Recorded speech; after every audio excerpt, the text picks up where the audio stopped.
दोस्तों ये है चीन का शक्तिशाली एयरक्राफ्ट कैरियर शैंगडोंग, जो इस समय ताइवान के इतने ज्यादा करीब है कि ताइवान के कोस्ट गार्ड इसके बहुत ही ज्यादा क्लोज जाकर इसकी वीडियो भी ले पा रहे हैं। और ये तो सिर्फ एक नज़ारा है। इस समय स्क्रीन पर आप देखिए, ये पूरा एक मैप है जिसमें आप साफ देख सकते हैं कि किस तरीके से चीन की नौसेना ने ताइवान को इस समय घेर कर रखा हुआ है। ना सिर्फ नौसैनिक युद्धपोत बल्कि चीन की वायुसेना के लड़ाकू विमान सैकड़ों की संख्या में ताइवान का चक्कर काट रहे हैं और सैकड़ों की संख्या में अब तक इंसिडेंट सामने आ चुके हैं जहां पर चीन के लड़ाकू विमान ताइवान की वायु सीमा का उल्लंघन करते देखे गए हैं। कईयों को तो ताइवान की वायुसेना ने वापस खदेड़ने पर मजबूर किया है। यह स्थिति है और सबसे डरावनी चीज हुई है अब से 6 घंटे पहले। दरअसल अब से ठीक 6 घंटे पहले यह खबर निकलकर सामने आई कि इन युद्धपोतों ने, जिन्होंने ताइवान को घेर कर रखा है, इन्होंने एक सिमुलेशन स्टार्ट कर दिया है। तो ये लोग सिमुलेट कर रहे हैं कि अगर ताइवान पर कल को हमें अटैक करना पड़े तो हम ताइवान के किस किस टारगेट पर अटैक करेंगे अपने युद्धपोतों से, जिससे कि हमारी थल सेना ताइवान की जमीन पर लैंड कर सके। ये इतनी तगड़ी प्लानिंग स्टार्ट हो चुकी है। जिन लोगों को सिमुलेशन नहीं पता, बस इतना समझ लीजिए कि एक तरीके का युद्धाभ्यास ये लोग कर रहे हैं। हालांकि आप कहोगे कि चीन इतना सब कुछ कर रहा है, क्या उसे कोई रोकने वाला नहीं बचा? तो बिल्कुल ऐसा नहीं है। दरअसल चीन की इस बड़ी कार्रवाई का जवाब अमेरिका ने मुंह तोड़ तरीके से दिया है। जहां पर चीन ने अपना सबसे शक्तिशाली एयरक्राफ्ट कैरियर शैंगडोंग बिल्कुल ताइवान के करीब भेजा है, अमेरिका ने भी जवाबी कार्रवाई करते हुए शैंगडोंग से दुगने शक्तिशाली एयरक्राफ्ट कैरियर यूएसएस निमित्ज को रवाना कर दिया है। और इस समय यूएसएस निमित्ज ताइवान के बिल्कुल करीब खड़ा है और बिल्कुल टारगेट पर है चाइना का एयरक्राफ्ट कैरियर शैंगडोंग। स्क्रीन पर आप देख सकते हैं, जो ये ब्लू कलर का आपको दिख रहा है ना शिप ताइवान के करीब, ये तो है यूएसएस निमित्ज। और इसके बिल्कुल बराबर में आप देखिए निचली तरफ जो ये रेड कलर का एरो दिख रहा है, ये लोकेशन है चाइना के एयरक्राफ्ट कैरियर शैंगडोंग की। यानी कि अगर शैंगडोंग के जरिए ताइवान पर कभी भी अटैक किया जाता है तो अमेरिका यूएसएस निमित्ज के जरिए तत्काल कार्रवाई करेगा शैंगडोंग पर और साथ ही उन सभी युद्धपोतों पर जिन्होंने ताइवान को घेरा हुआ है। हालांकि आप कहोगे कि यार क्या अमेरिका का सिर्फ एक यूएसएस निमित्ज एयरक्राफ्ट कैरियर पूरी चीनी नौसेना पर भारी पड़ सकता है? तो बिल्कुल पड़ सकता है।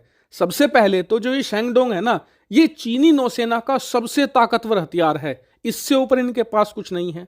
अब जो इसकी लेटेस्ट वीडियो आई है जहां पर ये ताइवान के करीब खड़ा है ना, तो आप स्क्रीन पर आप देखिए इस वीडियो में ध्यान से, इस एयरक्राफ्ट कैरियर पर मात्र एक लड़ाकू विमान खड़ा हुआ है। ऐसा क्यों? क्योंकि जो ये शैंगडोंग है ये चाइना ने बिल्कुल अभी अभी बनाया है। ये पूरी तरीके से सर्विस में आया भी नहीं है। सिर्फ ताइवान को डराने धमकाने के लिए इन्होंने इसे ताइवान के पास खड़ा कर दिया है। वहीं जो अमेरिका ने यूएसएस निमित्ज भेजा है, सबसे पहले तो वो साइज में शैंगडोंग से डबल है। दूसरी बड़ी बात, उस पर हमेशा 50 F-35 स्टेल्थ लड़ाकू विमान खड़े रहते हैं। और हाँ, यूएसएस निमित्ज एक परमाणु कैरियर है, यानी कि वो अनलिमिटेड टाइम तक ताइवान की सुरक्षा कर सकता है। और सबसे बड़ी बात, यूएसएस निमित्ज के साथ हर समय 4 डिस्ट्रॉयर चलते हैं, 2 परमाणु पनडुब्बियां चलती हैं, 3 फ्रिगेट चलती हैं। इसके अलावा कई छोटी बड़ी शिप भी चलती हैं। यानी कि अपने आप में ये एक छोटी सी लेकिन बहुत ही ज्यादा घातक नौसेना है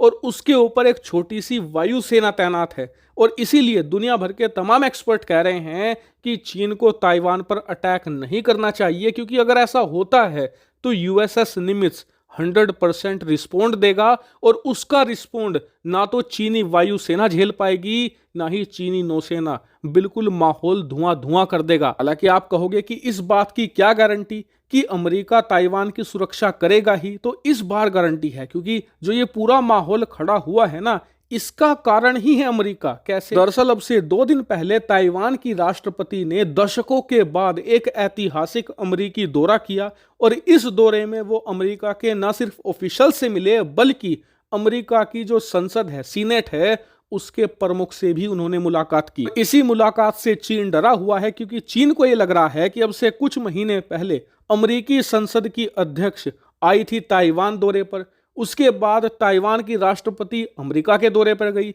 तो कहीं अमेरिका प्लानिंग तो नहीं कर रहा ताइवान को एक पूर्ण राष्ट्र का दर्जा देने की? क्योंकि अगर ऐसा होता है तो चीन के लिए ताइवान कब्जाना लगभग असंभव हो जाएगा। और इसीलिए चीन यहां पर डराना चाहता है ताइवान को और अमेरिका को कि देखिए, आपकी राष्ट्रपति सिर्फ दौरे पर गई तो हमने ताइवान को घेर लिया, अगर आपने कुछ भी हरकत करने की कोशिश करी तो हम तुरंत अटैक कर देंगे ताइवान पर। इसी वजह से ताइवान की राष्ट्रपति अमेरिका गई, उस वजह से चीन ने घेर लिया ताइवान को। इसी वजह से अमेरिका यहां पर सपोर्ट में आया है ताइवान के कि हमारी वजह से आपको घेरा गया है, इसीलिए हम फिलहाल के लिए आपकी सुरक्षा जरूर करेंगे। और इसीलिए अमेरिका ने यूएसएस निमित्ज जैसे एक शक्तिशाली हथियार को भेजा है ताकि चीन ताइवान पर अटैक करने से पहले 100 बार सोच ले। इसीलिए अब देखने वाली बात यह है कि यूएसएस निमित्ज से डरकर क्या चीन 1-2 दिन में ताइवान की घेराबंदी को ढीला करके पीछे हटता है या फिर वो ताइवान पर अटैक करने की कोशिश करता है। हालांकि इस पूरे मामले पर मेरी बारीक नजर है, जैसे ही इस पर कुछ बड़ी खबर आती है मैं तुरंत आपको सूचित करूंगा। फिलहाल इस वीडियो में इतना ही।